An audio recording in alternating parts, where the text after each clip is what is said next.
It's not you, it's us. What eBay customer relationship management has to do with stoicism and basic principles of dealing with reality. When I just titled this post, my automatic correction suggested it's not you, it's the US. Also true, but nevertheless, let's get going. Paradigm shift. There's a paradigm shift happening in customer relationship management.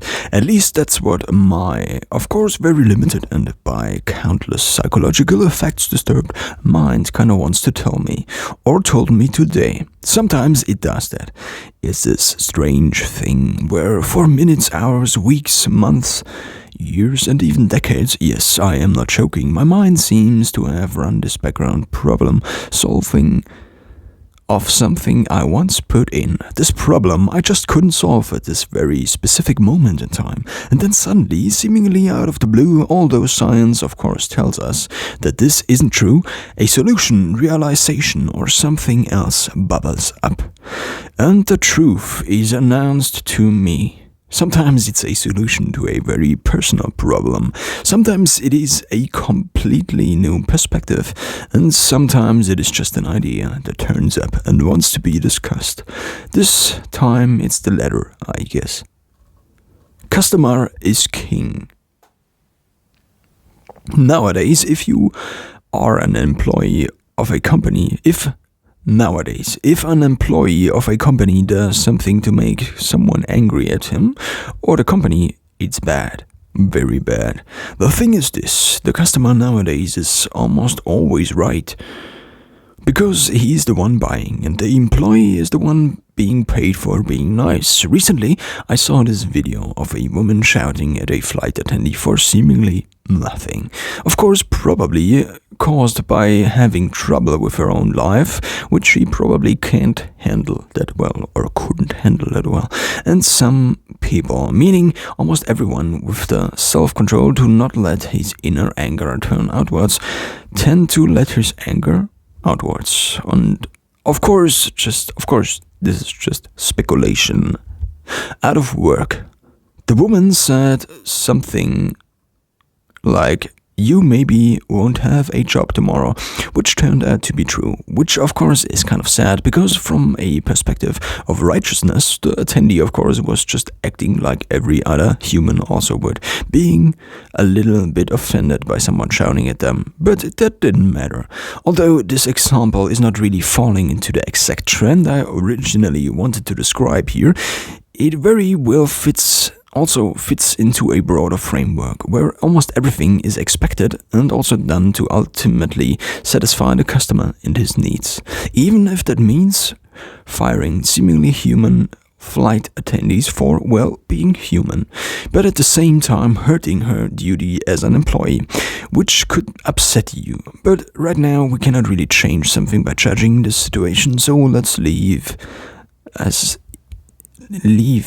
it is or happened. Leave it as it is or has happened. The broader trend or other phenomenon is this. Something went wrong. But it's not you. It's not your shitty Wi-Fi. It's not you doing something wrong, which of course very often is in fact the cause for something not working. So here is the screenshot. Something went wrong from eBay. It's not you, it's us. Please go and try again. Please go back and try again. Description: eBay taking full responsibility and providing steps to resolve the issue. Analyzing eBay's error message. Stating the obvious, describing the situation. Second, taking responsibility.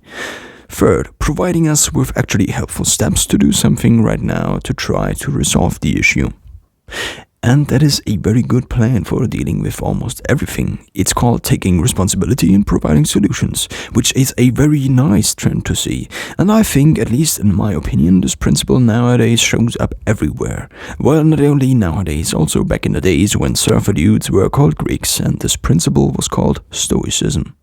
Okay, let's be clear, these principles aren't really identical. It's rather the idea that I think really connects them. The thing is that the philosophy, or also the principle of Stoicism, also has these very simple steps to see something, giving you the right perspective, then deciding whose responsibility this is, and then doing everything you can to make things better. Of course, this doesn't mean that you can change everything and anything, but you can change the things you can change, and ignore the ones you can't. There is this short quote, usually found on refrigerator doors or very well-inspired people, that at least, for me, sums up the basic idea of Stoicism so well. Quote, God grant me the serenity to accept the things I cannot change, courage to change the things I can, and wisdom to know the difference. Reinhold Niebuhr. Again, I am not saying that methods of dealing with reality are all the same, but I am saying that the similarities are uncanny. Needless to say, the opportunity to implement uncanny into my writing has been long awaited. If we now compare eBay's statement to Niebuhr's prayer, we very well find the following. First, describing and facing reality. The points listed now are also within the first point. eBay tells us something went wrong. That's the reality, or at least a very good approximation of what happened back in the endless structures of data cables back in eBay's HQ. That something went wrong is probably something neither eBay can change right now, for the most part because it already has happened, and at least to my knowledge of the scientific state of the art of time travel, neither eBay nor us can change. We probably gotta accept this then. Second, distributing responsibility. We will not change eBay's backend, so it's probably best not to try to, but we can change things we can influence. But we can try to do it again, and since eBay already took full responsibility for everything that happened, it now is kind of our turn, also trying to do something about it. So, third, please go back and try again. Meta note. It's kind of a postscriptum. Sometimes words just flow, sometimes they don't. But the thing is this. If I don't write when they don't flow, the idea is gone, overflowed by a sometimes seemingly endless stream of new ones coming right into my mental mailbox.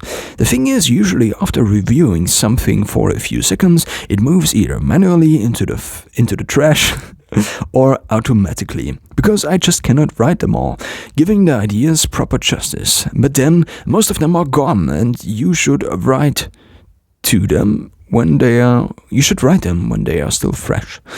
And if you then decide to write them when they are still fresh, but the words don't flow well, that's what happened. But rationally thinking about this, the solution is indeed obvious, and it can be broken down like this.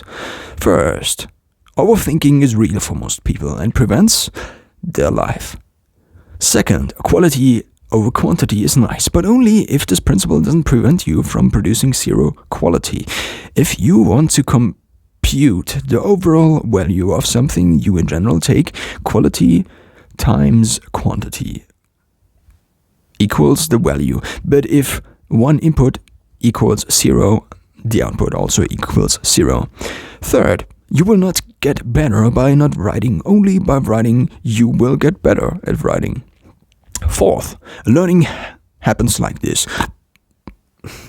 The harder it is, the more adaptation will take place. Result, practicing a craft is the most effective when it's hard. Hence, writing, in case of words not flowing, gives you the biggest bang for the buck. Also, biggest ROI, the biggest return on investment. Let's end it here, because otherwise I should write another post about this. Just my justification why this post might suck. But it doesn't matter.